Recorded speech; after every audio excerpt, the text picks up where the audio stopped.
Bonjour et bienvenue sur Hors Média pour un nouvel épisode de Art Talk Show. Alors aujourd'hui, je reçois un peintre orléanais qui n'est autre que Oni Jackson. Bonjour Oni. Bonjour. Merci de nous recevoir. J'ai bien de rien. C'est super agréable, surtout que tu es dans un nouveau lieu. C'est ça, ouais. Ça fait 3 à 4 mois qu'on est là.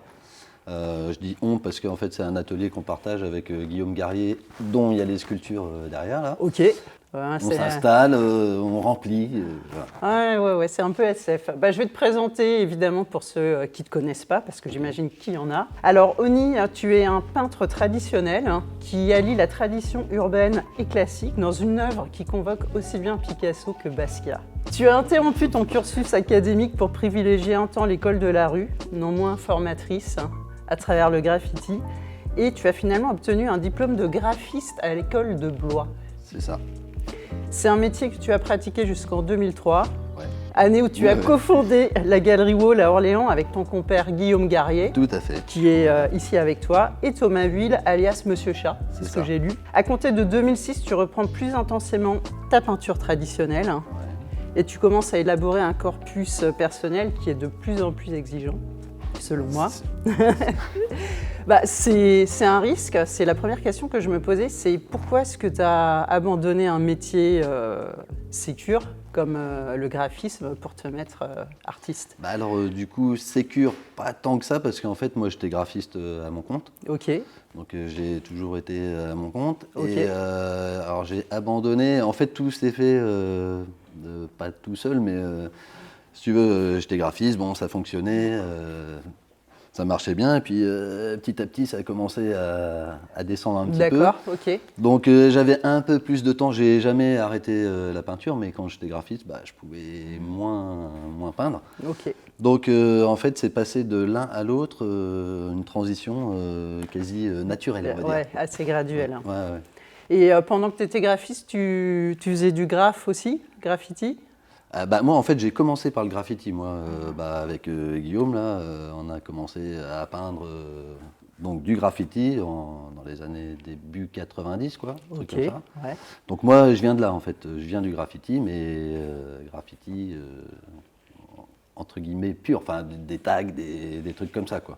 C'était vraiment des tags. C'était pas, tu faisais pas des murales ou des trucs comme ça. Alors c'est venu par la suite. Au début, comme tous les gamins, tu fais des conneries, tu fais des tags partout, machin, et puis après tu essaies de développer un petit peu ce que tu fais. Moi j'ai toujours dessiné, donc en fait le graffiti ça me permettait de faire des dessins énormes, quoi. Ouais, ça c'est clair. J'ai au début beaucoup de tags, et puis après j'étais, j'étais pas un professionnel de la lettre. Donc, par exemple, Guillaume était beaucoup plus doué là-dedans. Donc, moi, j'étais souvent sur les fresques. En fait, je faisais souvent les décors, personnages, tout ça, quoi. Et est-ce que tu as connu, par exemple, le Cieux à l'époque? Pas du tout. Je sais qu'il en a fait.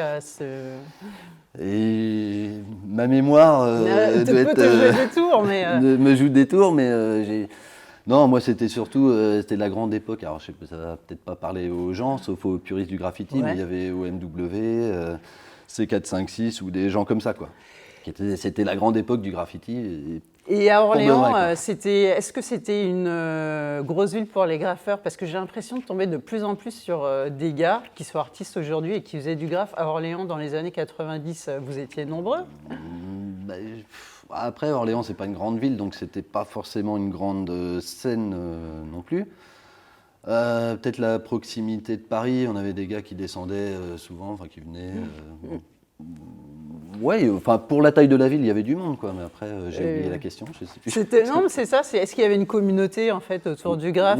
Si, il y avait du monde. Il y avait même des rivalités. Il y avait tout ce qui fait le graffiti, quoi. Donc des bandes, des machins comme ça. J'ai vu un reel que j'ai trouvé assez sympa sur ton compte Insta où tu parles d'Orléans un peu comme une ville endormie. Mais je le pense toujours en vrai. Et qu'un jour tout a changé et j'ai eu l'impression que c'est le graphe en fait. Ça a changé pour moi parce qu'il fallait qu'on s'occupe, donc du coup on se mettait là-dedans à fond. Ouais. Et tous les week-ends, tous les jours, tout le temps, c'était ça, quoi. Donc voilà. Et le graphisme, ça c'est venu bien après. j'étais pas très bon à l'école. Donc à un moment, sorti de 3e, il fallait que je fasse quelque chose. Donc en fait, tu as dit que j'avais fait les Beaux-Arts, mais j'ai pas fait les Beaux-Arts parce que j'ai présenté. En fait, j'étais jeune et j'ai présenté un book avec que quasiment du graffiti. Ouais, et à l'époque, c'était pas du tout ce que c'est maintenant. Ce que c'est maintenant. Ouais. Maintenant, c'est courant en fait. Il y en a dans la pub, il y en a partout quoi. Et donc ils ont pas trop kiffé. Bah, donc du coup, j'ai fait une école qui est sur Blois pour apprendre le métier voilà, de graphiste. un vrai métier, Voilà, mon bon un monsieur. Truc, voilà, c'est ça. Ouais, d'accord. J'ai vu que tu avais appris le croquis de nu, en fait, à l'école des Beaux-Arts d'Orléans, et que c'est peut-être ça qui t'a principalement pour le porté. coup, oui, comme je ne pouvais pas le faire, j'ai fait des cours du soir de croquis de nu. Donc, moi aussi, donc c'est ça que j'ai fait en lien avec les Beaux-Arts. Après, d'accord. Après, j'ai pas fait les Beaux-Arts, je suis pas diplômé des Beaux-Arts. D'accord, j'avais compris que tu étais passé par les Beaux-Arts et que tu avais pris un autre cursus, plutôt de la rue au final. Ouais, d'accord. Dans l'intro, je disais que dans ton travail, je vois un peu de Picasso, je vois un peu de Basquiat, je vois pas que ça, je vois aussi du Chagall, je vois du Miro par endroits. Et en fait, on a l'impression que ton travail est extrêmement référencé. Ouais, certainement. Ouais. Ce qui est marrant parce que tu viens du graphe, donc tu as cette tradition urbaine et à côté, tu as tous ces mastodontes, on va dire, de la peinture plus classique. Qu'est-ce que c'est finalement tes références principales en peinture classique ? En gros, moi, tout ce qui est. Moi, je suis plutôt art moderne, on va dire. Ouais, bah oui. Art moderne, oui, c'est assez large, quoi. Mais, oui, tout ce que tu viens de citer, moi, hein. Picasso, forcément, c'est mon. À partir du 10, ouais. C'est lui qu'il faut abattre, quoi. Mais c'est un peu prétentieux, mais c'est. Voilà, lui, il voulait dépasser Cézanne ou des gens comme ça, quoi. Et moi, j'aimerais bien le dépasser, lui. Bon, ça va être compliqué, mais bon. Disons je travaille. Oui, il faut. Oui, on dit que des fois, il faut tuer le maître. Et ce qui est marrant, c'est que je suis quasi sûre d'avoir lu une interview de toi, mais il y a longtemps maintenant. Ça doit être en 2017 et ça doit être dans le journal Éclectique qui n'existe plus maintenant. Ouais. Et il me semble que tu dis dedans que tu as recopié une centaine d'œuvres, notamment de Picasso, pour te former. Et ça m'avait fait vraiment vriller. Alors, maintenant, je dois être beaucoup plus. Mais ouais, de toute façon. Recopier, recopier, réinterpréter. Et même encore maintenant. Hein, je prends plein de trucs. Je fais un peu comme un sampler, tu vois. On parlait du hip-hop, la graffiti, tout ça. Tu avais le hip-hop qui arrivait, enfin le rap. Déjà, je bidouillais un petit peu du son, mais l'idée du sampler, moi, j'ai toujours trouvé ça un truc incroyable parce que tu prends des petits bouts, tac, tac, et tu crées quelque chose qui est de nouveau ou qui n'existait pas avant, quoi. Donc, je trouve ça bien. Et en fait, le truc qui m'a amené, on va dire, à regarder tous ces peintres et tout, parce qu'au début, moi, c'était graffiti, la peinture classique, ça me faisait chier. Ma mère, elle m'emmenait tout le temps, tu vois, dans les expos. Mais comme tous les gamins, ça me saoulait et tout. Et puis finalement, donc j'ai fait cette école sur Blois et les cours de l'art, j'y allais pas. Donc voilà. Et finalement, il y a un moment où quand j'ai commencé à peindre, je me suis dit, il faudrait peut-être que je regarde un petit peu ce qui s'est fait. Parce que pour faire des choses, il faut connaître un petit peu. Faut connaître ce qui s'est fait avant, quoi. Donc voilà, et je suis toujours un peu là-dedans. Hein. Je regarde beaucoup, je découvre des nouvelles personnes, des nouveaux artistes, pas tous les jours, mais quasiment. Ouais, ok. Et auquel cas, je dis ça c'est bien. Et dans ce qu'il y a de récent, est-ce qu'il y a des artistes qui t'ont percuté ? Récent, oui. Alors il y en a, mais moi je suis très mauvais avec les noms. Enfin, je retiens rien. Ok. Très clairement, sauf des trucs très connus, mais là, il y a Pierre Zekeli, Pierre, je suis sûr, après le nom, mais qui était un peu sculpteur, peintre, architecte, plein de choses. Ok. Et ça, j'ai découvert ça il y a quelques jours, quoi. Ok. Donc voilà, et donc je suis en train de...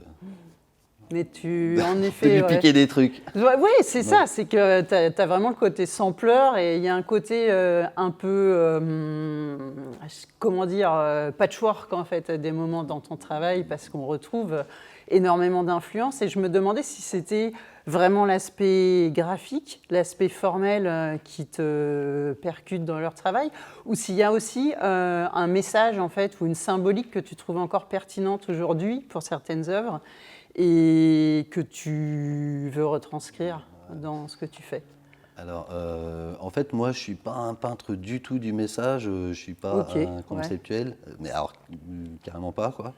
Donc moi, c'est plus, c'est plus dans les formes, les choses. C'est vraiment la forme. Si ça me parle, ça me parle. Moi, après, j'aime bien avoir des... Je ne sais pas si je visite une expo et qu'on m'explique le comment du pourquoi, ça m'intéresse. Mais le premier truc, c'est pas ça qui me parle. Parce que j'avais vu que tu avais... j'avais l'impression que tu avais un côté un peu pastiche par rapport à pas mal d'œuvres classiques. J'ai l'impression que tu es une personne assez libertaire. Tu n'avais pas repris même une toile de Delacroix par rapport des symboles en fait de Delacroix pour. Ouais, certainement. Oui, oui, tu parles du mur à Oberkampf. Là. Exactement. J'avais fait le mur et puis en plus c'était pendant le Covid.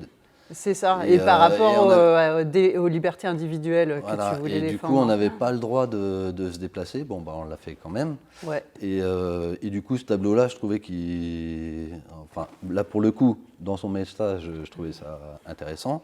Ouais. Et du coup, je m'en suis inspiré. Mais bon, quand tu vois le résultat final, ça n'a strictement rien à voir, si ce n'est peut-être un petit peu l'idée. Mais c'est la seule fois vraiment où... c'était celle-là. Où il y avait un semblant de message, parce que la période a été tellement ouf que, je sais pas, il fallait dire un truc là, pour le coup. Vu que je faisais une peinture en plus en extérieur, et pendant une période où on n'avait pas le droit, machin et tout. Donc là, pour le coup, là, il y avait un semblant de message. Mais c'est ça qui m'amuse en fait quand j'interviewe les artistes, c'est que quasiment tous les artistes français, ça c'est vraiment hyper français, disent qu'ils n'ont pas de message, que c'est à la personne qui voit l'œuvre, c'est it's in the eye of the beholder, tu vois, c'est la personne qui va recevoir l'œuvre, qui va distinguer le message. Mais quand tu parles en fait avec les artistes, tu te rends compte qu'il y a quand même une personnalité. Moi, je te vois, tu vois, comme quelqu'un de... Et je me souviens de toi pendant le Covid et de messages et de choses en fait que tu avais quand même fait passer. Et je ne sais pas si c'est soit inconscient, les messages de l'artiste, et que ça transparaît malgré tout dans leur œuvre, ou c'est des fois conscient, mais on ne veut pas le dire. À la différence des Américains qui vont des fois au contraire avoir une œuvre qui tient dans un mouchoir de poche et de faire tout un pataquès en commentaire là-dessus. Alors moi je te dirais que là tu vois ce matin avant que vous arriviez, je commence un truc, mais je le commence et je ne suis pas en train de me dire oui alors je vais là.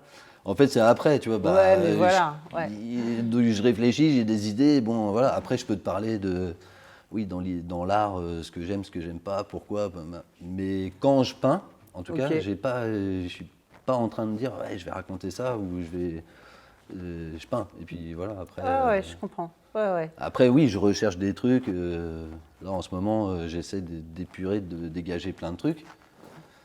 Mais je me prends pas trop la tête, quoi. C'est drôle. Et en fait, tu devances une question, parce que c'est vraiment une question que je voulais te poser. Du coup, en fait, je pense que je vais t'en parler maintenant. J'ai regardé un peu le fil. J'ai retracé en fait le fil de ton œuvre depuis pas mal d'années, et j'ai eu l'impression que tu allais vers davantage de minimalisme. J'ai eu l'impression, déjà de base, dans ce que tu fais, il y a toujours des couleurs assez sourdes, assez atones. Tu as un usage de la couleur, mais il n'est pas flashy. Ça donne quand même la part belle plutôt aux valeurs qu'aux couleurs. Hein, tu vois, donc on a l'impression 3D, et surtout c'était sur des murales et tout ça. Et j'ai eu l'impression surtout que progressivement, tu vas de plus en plus vers le noir et blanc, que tu épures de plus en plus, et je voulais savoir si c'était conscient et pourquoi. Oui, si, c'est conscient. En fait, le truc, c'est que j'avais besoin de prouver, moi. Tu vois, depuis tout le temps, il faut que je prouve. En fait, comme j'étais hyper nul à l'école, mais genre un cancre, tu vois, par exemple, au collège, on est rentré une nuit dans le collège, on a tout défoncé, on a fait des tags partout, machin, sauf que, bon, on s'est fait attraper. Et du coup, la punition, pour le coup, qui était cool, c'était on devait faire une fresque sous le préau. Et donc, on fait cette fresque, et là, je me suis dit, les gens, ils me disent, ah, c'est bien, machin et tout. Et là, du coup, je me sentais valorisé, tu vois. Donc après, j'ai toujours eu besoin de dire, ah, ils trouvent ça bien, bah vas-y, je vais faire des trucs encore plus aboutis, plus ambitieux, plus techniques, plus machin. Et du coup, j'ai fait beaucoup au tout début, j'ai fait beaucoup de techniques, figuration. Je voulais reproduire des photos. D'ailleurs, j'en ai fait sur des grands murs, machin. Mais c'était pour prouver, en fait. J'avais besoin de regarder, je sais faire des trucs, je sais faire, voilà. Et avec le temps, machin, j'en ai fait beaucoup, beaucoup, beaucoup. Et plus ça va, et plus je me dis, ouais, mais en fait, maintenant, ça me saoule. Et que maintenant, j'aimerais bien faire des trucs qui me plaisent à moi. Plus personnels. Voilà, quand je suis content. Parce qu'en fait, là, je suis capable de te faire une toile super figurative, on dirait une photo, tout ça, mais je trouve ça nul.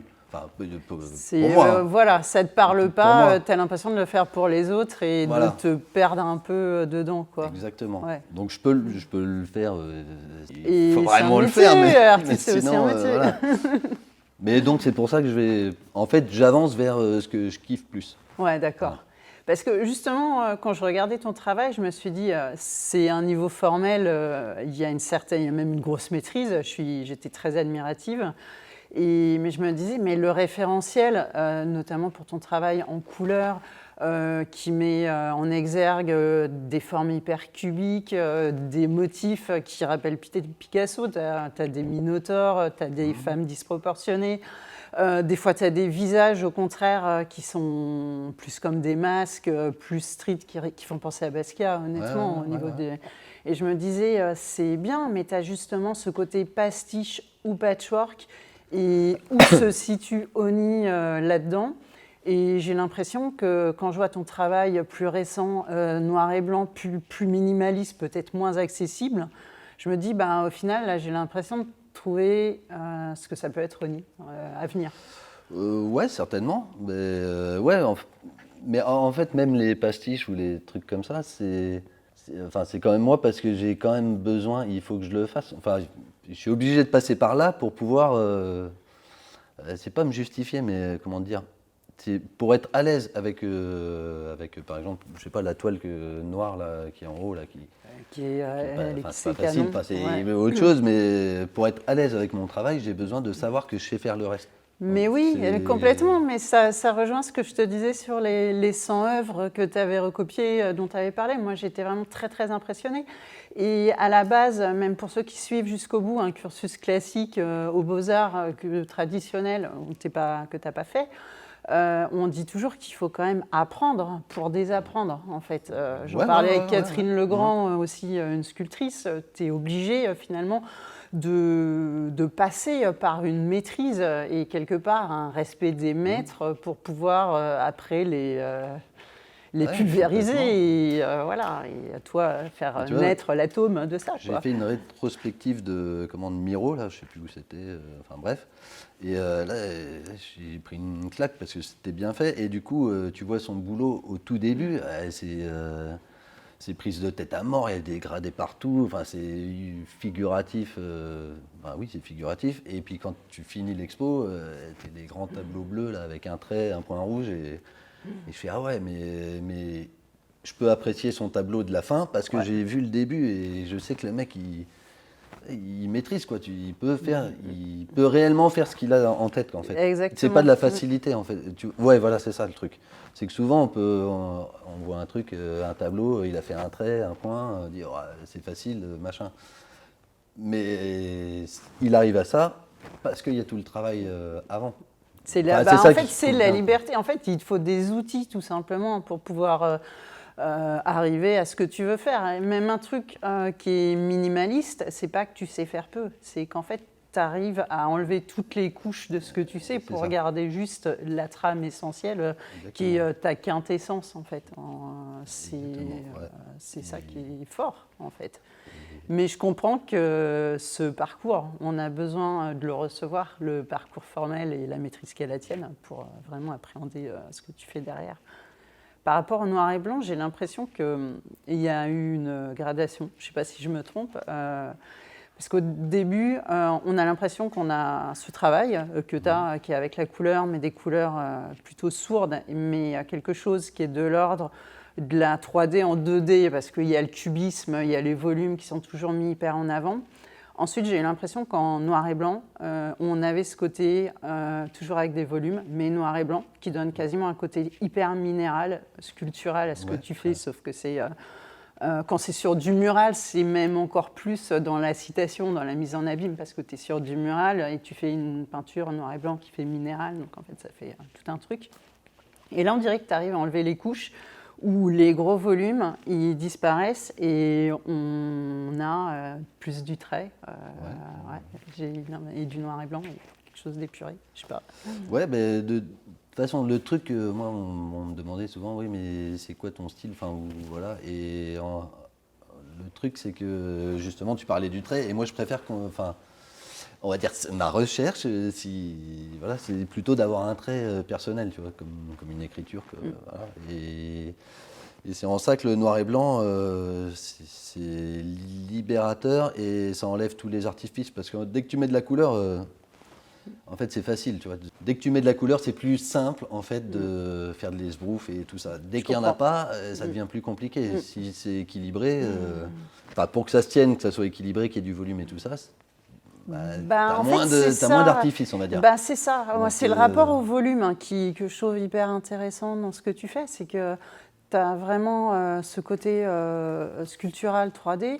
Ensuite, on passe, vu que c'est sur du noir et blanc, il y a vachement les valeurs. Et les valeurs, au début, tu les as, on a l'impression de sculpture dessinée à même le mur. Mais quand tu passes au trait, comme j'ai eu l'impression de voir dernièrement, là, tu te déshabilles, tu vires même les volumes, en fait. Hein. Tu es sur le trait. Ouais, peut-être que c'est en train d'arriver chez lui. Oui. Tu vois, c'est assez marrant. Ça, c'est pour tout ce qui est art graphique. Mais tu as une autre corde à ton arc, c'est la musique. Oui. Et là, on est encore dans la tradition urbaine parce qu'on parlait du graffiti, mais c'est plutôt de la musique urbaine que tu fais. Ouais, moi, après, j'ai évolué au tout début à Orléans. J'étais beaucoup... j'ai des vieilles réminiscences. C'est ça. Donc, j'étais beaucoup dans le reggae, raga, tout ça au début, avec le groupe Dolé, tout ça. Et puis après, j'ai commencé à faire des instrus complètement hip-hop pour les gens qui étaient autour de moi. Moi, j'ai jamais rappé, je suis pas un rappeur, mais je faisais de la musique dans ce sens-là. Et puis après, au fur et à mesure du temps, c'est pareil, c'est un peu le même principe. J'avais besoin de prouver, alors vas-y, je vais faire ça. Donc j'ai fait plein de trucs, j'ai fait même des trucs, je sais pas, entre variété ou je sais pas, dance ou ce que tu veux.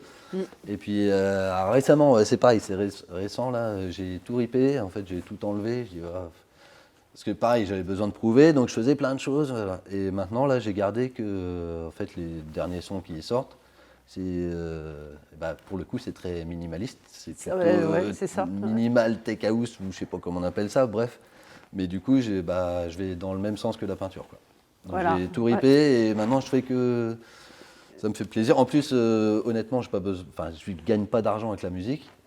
Et donc je me suis dit, arrête d'essayer de faire des trucs pour... je sais pas quoi faire. Pour la galerie, on va dire. Pour prouver toujours. Et donc là, j'ai tout ripé et maintenant je fais que ce que j'aime. Après, ça fonctionne pas. Au moins, ça me plaît. Et, voilà. Et comme je le fais en version plus détente, on va dire...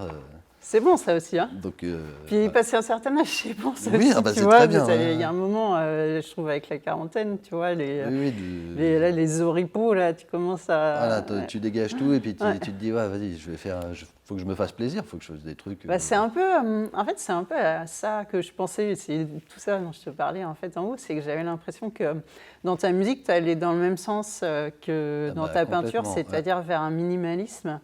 Où justement tu avais le côté hyper référentiel aussi, où tu pars un peu dans tous les sens et c'est une manière aussi de, à la fois de faire ta culture et de montrer et d'étaler en fait ta culture.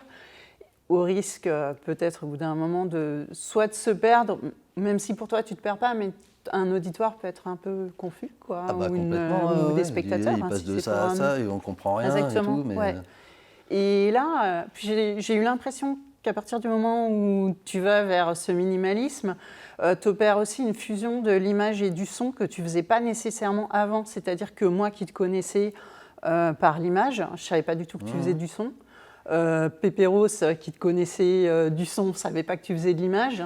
Et là, depuis quelques mois, j'ai l'impression que Terril, on voit vraiment une symbiose des deux et que c'est personnel. Là. Du coup, oui, parce que du coup, c'est cohérent. Donc, du coup, maintenant, je peux prendre mes toiles pour les mettre en visuel de mes sons. Okay. Parce qu'ils sont... ça se répond, quoi. Ouais. Avant, c'était carrément dissocié. Et puis, je te dis, je faisais tellement de trucs en musique. Mais je faisais le même principe, en fait. Je reprenais des... Je disais, ça, faut que je fasse comme lui. Il faut que j'arrive à trouver comment il fait. Là. Donc j'apprenais en fait, j'apprends toujours mais... C'est normal, ouais. Mais voilà, j'ai ripé plein de trucs et je me sens mieux. Ça va. Et la thérapie, c'est bon ? La thérapie va bien, docteur, c'est nickel. Okay. Et c'est vrai que c'est du noir et blanc, même tes reels. J'ai remarqué que même tes reels où tu mets ta musique, on est sur du noir et blanc, il y a de la vidéo. Et j'ai bien aimé, j'ai même beaucoup aimé ton dernier son, Uncompromising. Ouais. Qui est techno-minimaliste. C'est ça. Et là, j'espère que tu vas continuer dans cette direction. Normalement, si je vrille pas, oui, c'est possible.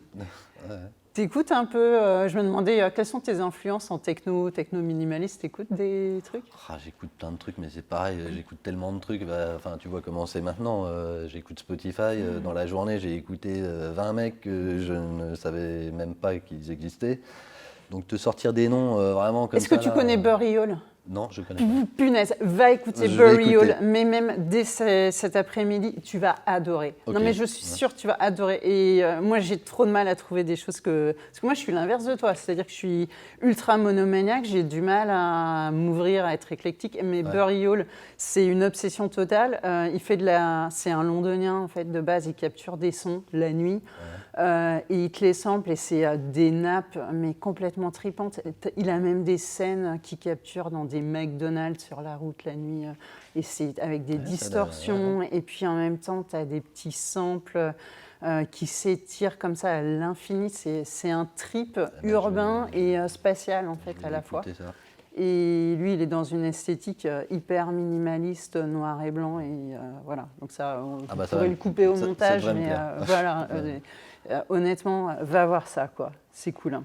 Mais il y a un aspect que je trouve intéressant aussi, c'est l'aspect galerie, parce que, comme j'ai dit au début, tu as ouvert au début une galerie. Qui s'appelait la Wall Gallery ou Gallery Wall Gallery Wall. Gallery Wall, c'était à Orléans? C'était rue d'Escure à Orléans, là, entre la mairie et Place du Mar 3.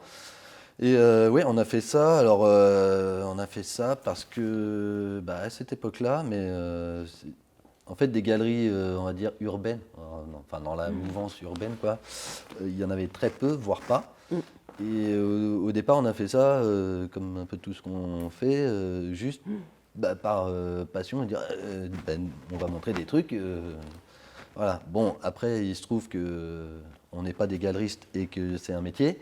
C'est ça. C'est la question que je voulais me poser, c'est est-ce que c'est possible à la fois d'être créateur et de vendre son art? C'est compliqué. Non, c'est compliqué parce que faut savoir parler de soi, faut vendre, faut dans la vingtaine en plus, réseau. Vous étiez dans la vingtaine aussi, il n'y a pas la maturité. Donc en gros, ce qu'on a fait, c'est on avait une agence de com, je te dis, on était graphiste indépendant, moi, Guillaume, et du coup, on finançait la galerie, mais elle nous coûtait de l'argent. Ouais. Mais par contre, on se faisait plaisir, on a fait venir plein de mecs, on a rencontré plein de gens. Vous étiez combien à l'origine pour la création? Au tout départ, on était 4. Ok. Et Kamel Sali, Thomas Vuil, et moi et Guillaume. Et puis très vite, il n'y a plus eu que Thomas, Guillaume et moi. Et puis Thomas, sur c'est la Monsieur fin, Sharp, ouais, du coup. Ça, voilà. Vous vous êtes connus comment, du coup? Vous étiez sur... te dire comment on s'est connus. Vous n'étiez pas à l'école ensemble, en fait? Non. Ok. Je sais même plus comment... Je sais plus comment c'est arrivé. Donc vous étiez 4, ok. Mais on était 4, après on était 3, et puis après on était 2 vraiment à tenir la boutique.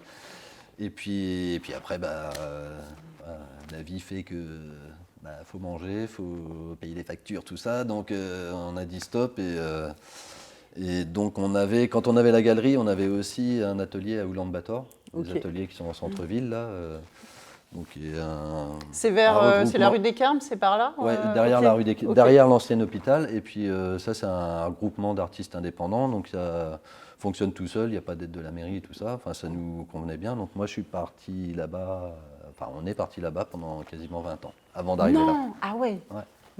Tu veux dire que ça existe depuis quand, Oulan-Bator? Ça fait 50 ans que ça existe, un truc comme ça, quoi. Purée. Ah ouais. Il faut aller là-bas, il faut les rencontrer. Mais carrément. C'est incroyable. C'est un lieu.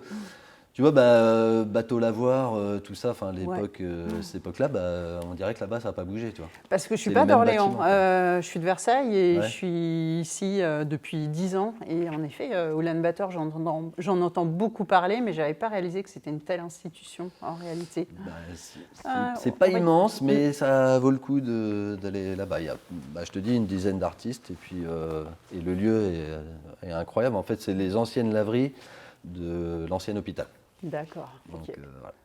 Et avec Guillaume, du coup, Guillaume Garrier, vous vous êtes jamais perdu de vue. C'est les deux qui restaient, du coup, de la Galerie Wall. Et là, aujourd'hui, vous êtes on va boucler la boucle. Ouais. Vous avez ouvert, on va dire, un nouvel atelier ici, dans cet espace. À Saint-Jean-de-la-Ruelle, là, pour le coup. Ouais. Et donc là, on est arrivé il y a 3-4 mois. Donc, il y a un peu de boulot. Il faut qu'on prenne nos marques et tout ça. Mais et l'idée, en fait, c'est de pouvoir, donc c'est notre atelier, mais de pouvoir aussi l'ouvrir au public, enfin faire des expos, et donc pas que de nous, des expos de pareil, en fait, des gens dont on aime le travail, et donc voilà. Mais il y a plusieurs projets qu'on va réaliser, je pense, parce que la ville de Saint-Jean-de-la-Ruelle a l'air accueillante. J'ai vu un article déjà sur votre lieu, donc on commence à en parler. Et on veut faire un parcours des arts et puis un peu faire un quartier, un quartier artistique, on va dire. Je ne sais pas comment on peut appeler ça, mais on a des vues pour peut-être amener des ateliers, faire des ateliers un QG en plus de celui-là. Voilà, faire quelque chose, un truc qu'on n'a jamais pu faire en 30 ans à Orléans, quoi. Enfin, la ville a l'air plus ouverte ici que là-bas. D'accord. Des fois, il faut quelques kilomètres. C'est ça. Et est-ce que vous avez un calendrier là, pour… Alors, je m'avance un peu, mais normalement, première expo, c'est en mai. Ok. Donc, l'ouverture. Mai 2026 ici. 2026, si tout va bien, parce que nous, on a notre travail, mais il faut qu'on fasse aussi des travaux. Ça coûte de l'argent, machin. Mais a priori, oui. En mai, on sera prêt.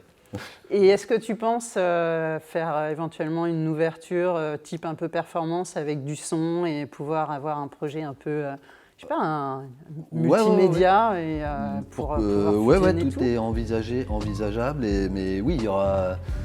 On connaît des artistes aussi, des musiciens très doués. Là. Il y a Inel Setam qui gravite autour de nous, qui est graveur, qui a repris l'atelier Jacques Robac, qui fait perdurer l'atelier. Et a priori, avec nos connexions, il a envie de faire des trucs. On va faire un petit mélange. Voilà. Cool. Donc voilà. Affaire à suivre. Exactement. Est-ce que tu as d'autres annonces pour… Je pense que c'est déjà pas mal. On a fait le tour de pas mal de sujets. Ouais. Ok, Pour moi, c'est bon. C'était un plaisir, honnêtement. C'est super intéressant. Et puis, c'est bien de voir un nouveau lieu et quelque chose qui va prendre son envol bientôt. Oui. Je te remercie de nous avoir reçus. C'est moi. Merci à vous. Et merci à vous de nous avoir suivis et à très bientôt pour un nouvel épisode de Art Talk Show.